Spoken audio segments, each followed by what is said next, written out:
Hi there, this is Craig back from StopDrinkingExpert.com. Welcome into today's video, which is entitled How to Spot an Alcoholic. I guess this video is mainly for people who have someone in their life and they're worried about them. They're wondering whether they have a problem with alcohol. But also it serves well for people who are questioning their own drinking as well. Because I know from my personal experience, I spent a long time being slightly worried about my drinking and then looking for evidence that what I was doing was okay. It felt wrong. My gut feeling was, I'm drinking a lot here. But because I didn't want to stop at this point, because I was in denial, what I would do instead was look around for other people who were doing exactly the same thing or worse so I could justify my drinking. And certainly the first time I went to AA, it actually made me drink more. Because I sat in that AA meeting and I listened to one horrendous story after another. This guy here was talking about how he was drinking 2 bottles of vodka a night and beating up his wife. This guy here was talking about how he was ending up in the drunk tank every night. This lady over here had been given 6 months to live. And I sat there thinking, well, my 2 bottles of wine a night, I'm a lightweight. I've got some way to go. And so when you start to worry about your drinking, you can sometimes look for evidence as to whether you should stop or not with kind of some confirmation bias going on. You look for what you want to see rather than the truth. And we tend to do this a lot in our life. We get an opinion, we get a belief, and then we go looking for evidence to back it up rather than looking for an unbiased amount of information to say whether we're right or we're wrong. And actually, this is pretty common in other areas of life. You'll see it in the UK with Brexit. People who believe that Brexit is a good thing and the UK should be leaving the EU are so fixed and solid in their point of view that they don't want to see anything other than something that supports their current opinion, and vice versa. So it's very common. So before we go any further, let me just remind you that if you are worried about your drinking, then now is the time to take action. Please go to the website, stopdrinkingexpert.com, find the free resources, sign up for the free Quit Drinking webinar. You'll get my book, Alcohol Lied to Me, as a free gift just for turning up. Or if you want to come to boot camp, easily, by far and away the most powerful solution I've ever created to help people out of the loop of problem drinking. We've got Chicago coming up. We have London coming up. We have Dublin coming up. We have New York coming up. So go to the website, stopdrinkingexpert.com, check the dates and ticket availability. Okay, so how do you spot an alcoholic? First thing I want to say on that is not everyone who has a problem with alcohol is an alcoholic. In fact, and if you've read my book, you'll know I really don't like that word. Not that some people aren't alcoholics, it's just that that one phrase is used to brand everyone. It's used as a broadsword. If you have a problem with alcohol, you're an alcoholic. And it's not true.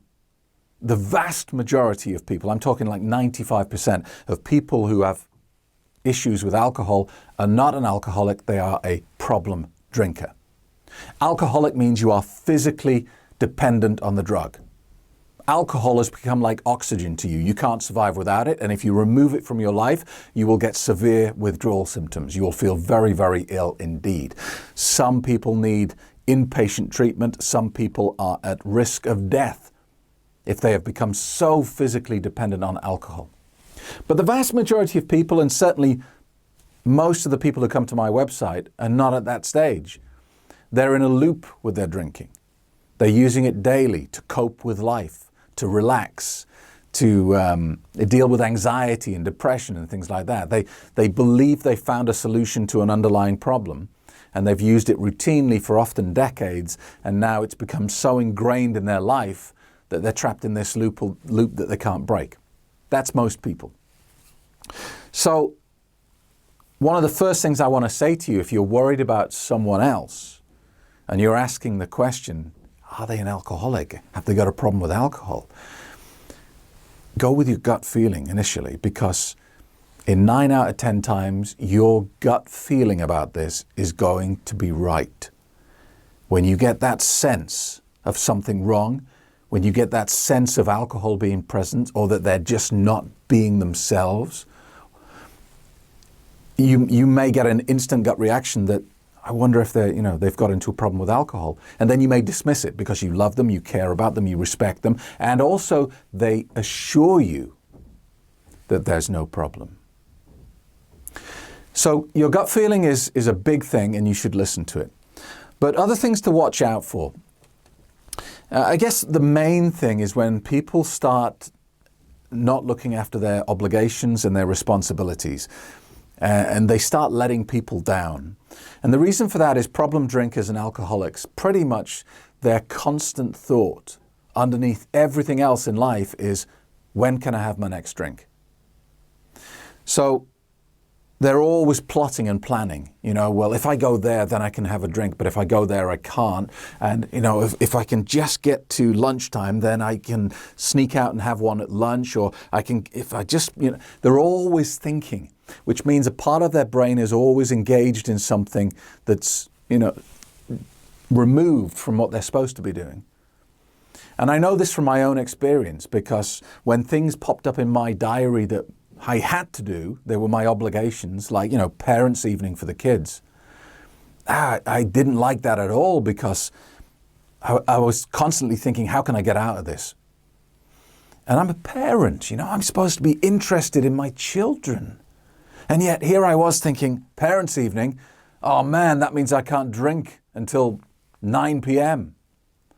And that sounds terrible, doesn't it? And that's why, problem drinkers are so full of guilt and shame, and they try and hide this from you, because they really feel terrible about this. They at a subconscious level, they know that what they're focusing on isn't the most important thing in life. So watch out for this individual in your life not giving the things that matter the appropriate level of their concentration, focus, and time. If they're dismissing things that they should be valuing, that's a little red flag there in itself.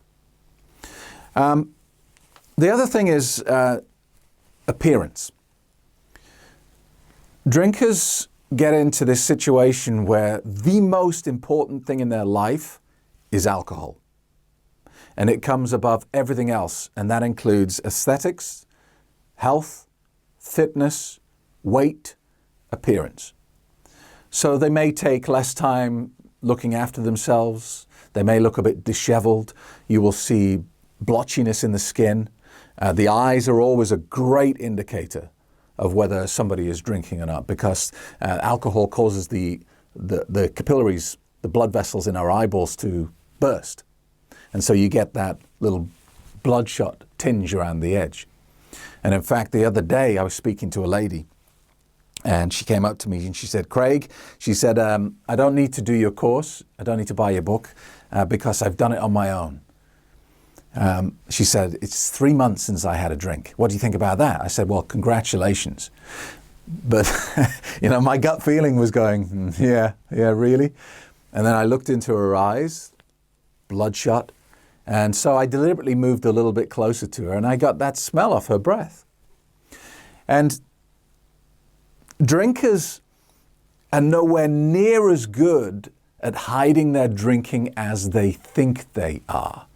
They think they're getting away with it because nobody mentions it. But here's the thing they're not accounting for.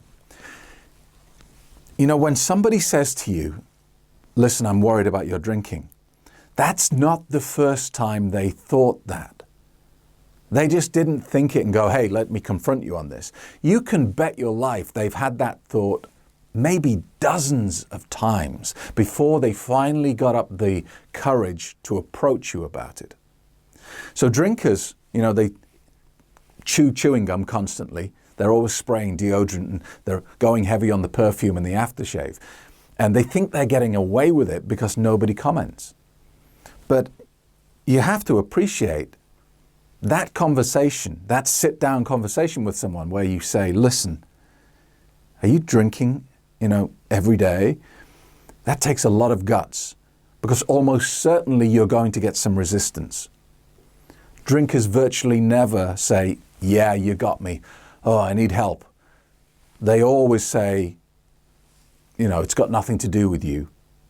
What if I am? Keep your nose out of my business. I'm not hurting anyone but myself. Which is not true, of course, is it? Because we know that alcohol problems affects everyone, not just the drinker. Or they say things like, I can stop anytime I like. Or they give you justifications. Yeah, I'm just having a tough time at the moment. Don't worry. I'm aware of it. I'm on it. You don't need to worry about it. So, that you can tell by the appearance often. They may take less pride in their clothes and the way they look. They may put on a lot of weight or lose a lot of weight depending on their use and how alcohol fits into their life. So you'll notice that they just don't look as good as they used to. And if you go to my website, stopdrinkingexpert.com, you'll see there's loads of before and after pictures. And actually the contrast between the two states is pretty pronounced. The before pictures, people look like they're dying. They genuinely look like they've been poisoned. Their facial features are kind of mottled and they're swollen, there's inflammation, then there's a cloudiness, a lack of clarity in their eyes. And then the after pictures, it's just like they've lost 10 years. Their vitality and energy and everything has just come up and has become sharp.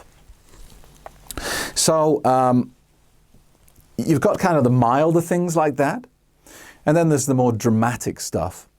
If you have someone who's constantly getting into trouble with the police, maybe they've picked up a DUI and they still didn't stop drinking, then you have to ask the question, what would have to happen to them for them to stop drinking? Because if they were totally in control of their alcohol consumption like they claim to be, then surely a night in jail or being banned from driving would be a huge wake-up call and a slap around the face, and they would say, well, that's it, I'm not drinking anymore. Because why would you continue to use something that caused that much trauma and damage in your life unless you were no longer in control of it?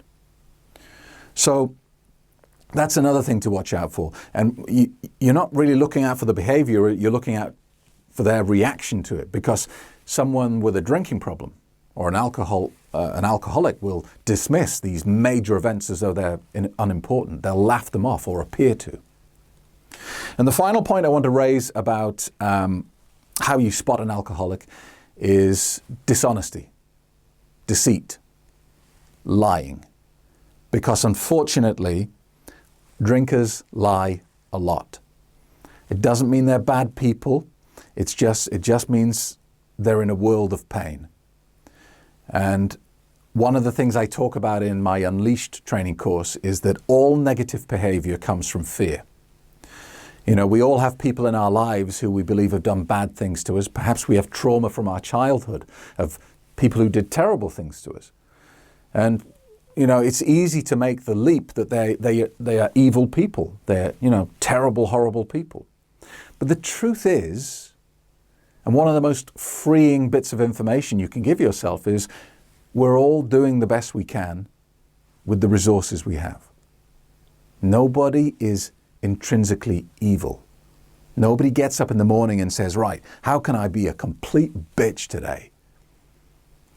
If people do negative things, talk about you behind your back or cheat on you or whatever it is, they are responding to fear within themselves. And so drinkers are in a very bad place because they've got all this guilt, regret and remorse because they know they're letting their family down. They know they're not cutting it at work anymore. They know they're not being the mother or father that they set out to be. So they've got all this emotional pressure, all this pain inside, and they want it to go away. And, so to try and push it away, they lie to themselves and they lie to everyone around them. Sometimes it's a barefaced lie. No, I promise I haven't had a drink in a week, when you can smell it on them. And sometimes it's lying by omission. It's deliberately withholding information. I used to claim that I only drank a couple of glasses of wine a night. And to make that plausible to me, to give myself plausible deniability, I genuinely thought that a bottle of wine held 3 glasses because I poured these huge glasses of wine. And so when I used to tell people, I only drink a couple of glasses a night, I was lying by admission. I was lying with plausible deniability.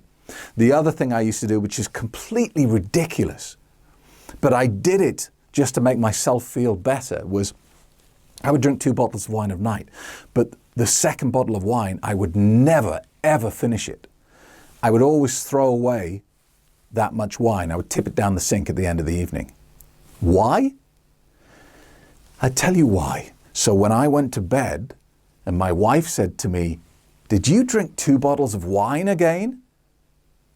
I could lie with plausible deniability. I would say, no, I had 1. I started on the second one, but I threw it away. I mean, it's complete garbage, but I did that so I could lie to my own wife.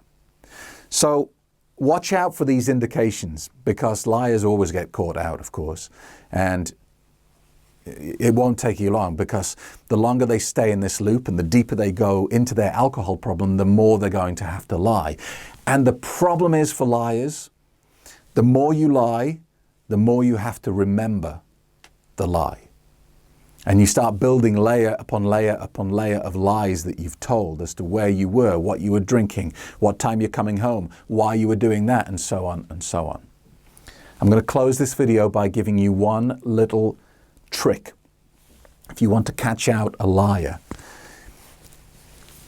and this is not just about drinking. This is about anyone who's told you a fabrication and you know it's not a true story. Ask the person who's just told you the story to tell you the story again in reverse. They won't be able to do it if it's a lie. Because when we tell a story, we need these visual cues in our brain. We're following the route of what actually happened in our mind. When we tell a lie, there is no visual cue. There's nothing there. And so we have to do it from memory and not visual recall. And it's virtually impossible to do. The FBI and police agencies use it all the time. Hear the story, ask them to repeat it in reverse. If they're lying, they won't be able to do it. All right, but that's an entirely different subject. So thank you very much for watching today. I hope that helped. If you are worried about your drinking, please go to the website right now, check out all the articles and blog posts, stopdrinkingexpert.com, sign up for today's free Quit Drinking webinar, and hopefully I see you at a Quit Drinking Bootcamp in the very near future. Thanks for watching. See you soon.